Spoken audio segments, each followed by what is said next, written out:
पंचायत समितीचे कनिष्ठ अभियंता अवधूत वडर यांचा आकस्मिक मृत्यू झाला. आत्महत्या नाही केली, त्याचा घातपात झालाय. आणि या घातपाताचं जे आता जे राजकारण ह्यांनी चालू केलंय, म्हणजे ह्यांना जर त्यामध्ये काही या आमदारांना किंवा त्यांचे जे कार्यकर्ते आहेत त्यांचं नाव कोणी घेतले तर त्याच्या बहिणीनं आणि त्याच्या आईने घेतलंय. हे संपूर्ण तालुक्याला माहिती आहे ना. त्यामध्ये जयंत पाटील साहेब आहेत ना, विक्रम दादा आहेत, नाहीत कोण नाही. हे सगळं न्यूज चॅनल वरती आलेलं आहे, पेपर मध्ये आलेलं आहे.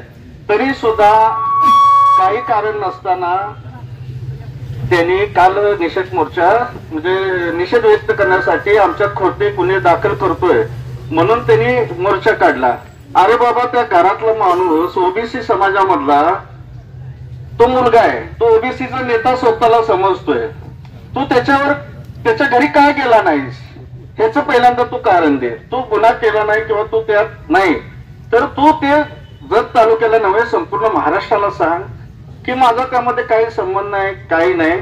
तर तू मग त्या कुटुंबाला काय भेटला नाहीस. दुसरी गोष्ट, आता विजय बेटकरी नावाचा जो पीए आहे तो आहे आटपाडी तालुक्यामध्ये मासाळवाडी येथे त्याचा चार्ज आहे.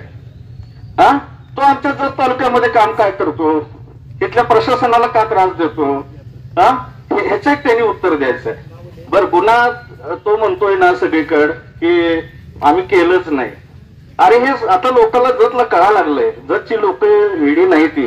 मी 31 डिसेंबरला स्टेटस ठेवला होता. लोक डोक्यावर पण घेतात आणि पायाखाली पण घेतात. हे जत तालुक्याला माहिती आहे. म्हणजे जिथं चांगलं वाटतंय त्याला. आणि पण आमच्या तालुक्यामध्ये आटपाडी कवटेमंकाळमध्ये तुला लोक आणण्याची गरज का पडली? तुला जतच्या लोकांना एवढं तुझं हे वाटतंय ना. जतची लोक फक्त 10% होते दादा, बरं का. सगळे मी फोटो व्हिडिओ बघितले आणि मला सगळे ओळखते कारण मी त्यांचं काम केलेलं आहे. त्याचं सगळं स्ट्रॅटेजी वगैरे मला सगळी माहिती आहे. हे भूल भुलाई आहे. आणि आता त्यांनी सरळ गुन्हा म्हणजे मान्य करावा. त्यांची जे कोण आहेत ज्यांची नावं घेतली. बरं, आता परवा विक्रम दादानी परत ते पुरावे पण आमच्याकडे आले की त्यांनी 3 कोटीचं बनावी मतदारसंघामध्ये काम चालू होतं. आम्ही त्या कुटुंबाच्या घरी गेलो, त्या कुटुंबाला स्वतः भेटलो, विक्रम दादा आमचे कोपरे. तर त्यांनी काय सांगितलं की तो आत्महत्या करू शकत नाही. त्यानं त्यांना 100% मारलेला आहे हा त्यांच्या कुटुंबाचा आरोप आहे. ह्यात जयंत पाटील साहेब नाहीत किंवा विक्रम दादा नाहीत असं बोलायला लावणार आहे. मी स्वतः होतो त्या घरी काल.